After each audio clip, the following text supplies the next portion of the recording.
নমস্কাৰ বন্ধু বান্ধৱীসকল, স্বাগতম জনাইছোঁ আপোনালোকক ডিজিটেল লাইফ ডিএল ইউটিউব চেনেললৈ। বন্ধু বান্ধৱীসকল, আজি আমি আপোনালোকৰ আগলৈ লৈ আহিছোঁ এটি ব্ৰেকিং নিউজ। বন্ধু বান্ধৱীসকল, ব্ৰেকিং নিউজটো হৈছে ২৭ জানুৱাৰীত ১২ ঘণ্টাৰ বাবে ৰাজ্য অচল কৰিব ৭০টা সংগঠনে। সেই বিষয়ে আলোচনা কৰাৰ আগতে মই প্ৰতিটো ভিডিঅ'ৰ দৰে এটি সৰু ৰিকুৱেষ্ট কৰিব বিচাৰিছোঁ। যদি এতিয়ালৈকে মোৰ এই চেনেলটো আপোনালোকে ছাবস্ক্ৰাইব কৰা নাই, তেতিয়াহ'লে মোৰ এই চেনেলটো আপোনালোকে ছাবস্ক্ৰাইব কৰক আৰু কাষত থকা বেল আইকনটো প্ৰেছ কৰক।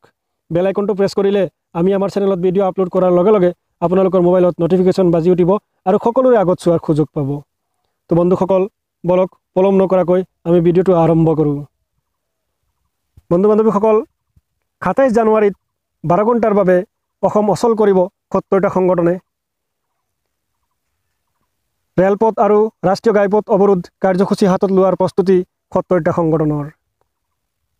নাগৰিকত্ব সংশোধনী বিধেয়ক ২০১৬ৰ বিৰুদ্ধে ৭০টা জাতীয় সংগঠনে পুনৰ সাব্যস্ত কৰিব প্ৰতিবাদ।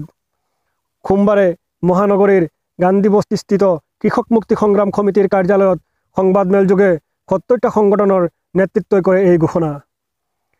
সংবাদমেলত কৃষক নেতা অখিল গগৈয়ে বিজেপি চৰকাৰক কঠোৰ ভাষাৰে সমালোচনা কৰে। ২৭ জানুৱাৰীত পুৱা ৫ বজাৰ পৰা সন্ধিয়া ৫ বজালৈ ৰেলপথ আৰু ৰাষ্ট্ৰীয় ঘাইপথ অৱৰোধ কাৰ্যসূচী হাতত ল'ব ৭০টা সংগঠনে। অহা ২৮ আৰু ২৯ জানুৱাৰীত দিছপুৰ লাষ্টগেষ্টত বিক্ষোভ কাৰ্যসূচী প্ৰদৰ্শন কৰাৰ কথা উল্লেখ কৰে সংবাদমেলত। বিজেপি আৰু RSS হিন্দু ৰাষ্ট্ৰৰ স্বপ্নৰে অসমৰ খিলঞ্জীয়া সুৰক্ষা দিয়াৰ এই যুক্তিক ভিত্তিহীন আখ্যা অখিল গগৈৰ। হিন্দু ধৰ্মই অসমীয়াৰ অস্তিত্বক সুৰক্ষা নিদিয়ে। বন্ধু বান্ধৱীসকল, আজিলৈ আমাৰ এই ভিডিঅ'টো ইমানেই। যদি আমাৰ এই ভিডিঅ'টো ভাল লাগে তেতিয়াহ'লে আপোনাৰ বন্ধু বান্ধৱীলৈ আমাৰ এই ভিডিঅ'ৰ লিংকটো শ্বেয়াৰ কৰক আৰু আনকো জানিবলৈ সুযোগ দিয়ক।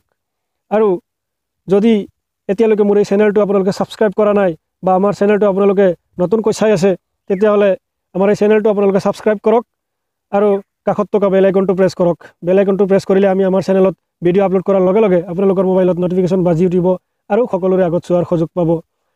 তো বন্ধু বান্ধৱীসকল, আজিলৈ ইমানেই। থেংক ইউ, ধন্যবাদ। জয় অসম।